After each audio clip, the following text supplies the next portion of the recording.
சொல்றது யார்? ஒரு ஒரு ஊழலாக சுட்டி காட்டுவது யார்? இங்கிருந்து டெல்லிக்கும் அங்கிருந்து பிரச்சனையை தீர்ப்பது யார்? ஆனா என்ன போச்சுன்னா வாய் வியாபாரிகளுக்கு என்னன்னா, மாமனார் பணம் இருக்கு, கொளுத்து போய் கிடக்குறாங்க. மைக் இருக்கு, மைக் ஓசியில வந்துருது. மாமனார் பணம் பின்னாடி இருக்கு, என்ன வேணாலும் பேசலாம்.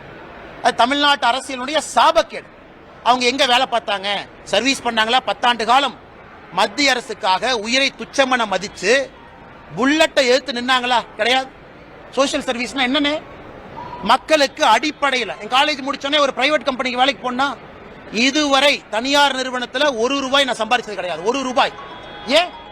பிரைவேட் கன்சர்ன்ல எப்பவுமே போனதில்லை. டே 1ல இருந்து அரசு வேலையில் இருக்க. டே 1ல இருந்து நான் ஏதோ சராசரியாக அப்படியே தேய்ச்சிக்கிட்டு கல்யாணமா என் மாமனார் கொடுத்த காசுல வண்டி ஓட்டிக்கிட்டு அதுல 2 நிறுவனத்தை நடத்திக்கிட்டு லாட்டரி வித்துக்கிட்டுலாம் இல்லைன்னு, சொந்தமாக உழைச்சு உங்க முன்னாடி நின்று சுயம்பாக பேசிட்டு இருக்கேன். எந்த காட்ஃபாதரும் கிடையாது, 0 காட்ஃபாதர்.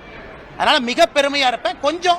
கொஞ்சம் வாய்ப்பேச்சு அதிகம், எனக்கு கொஞ்சம் குறும்பு அதிகம், கொஞ்சம் தன்மானமும் வைராகியமும் கொஞ்சம் அதிகம். அப்பப்ப பிரச்சனை மாட்டிக்கிறேன்.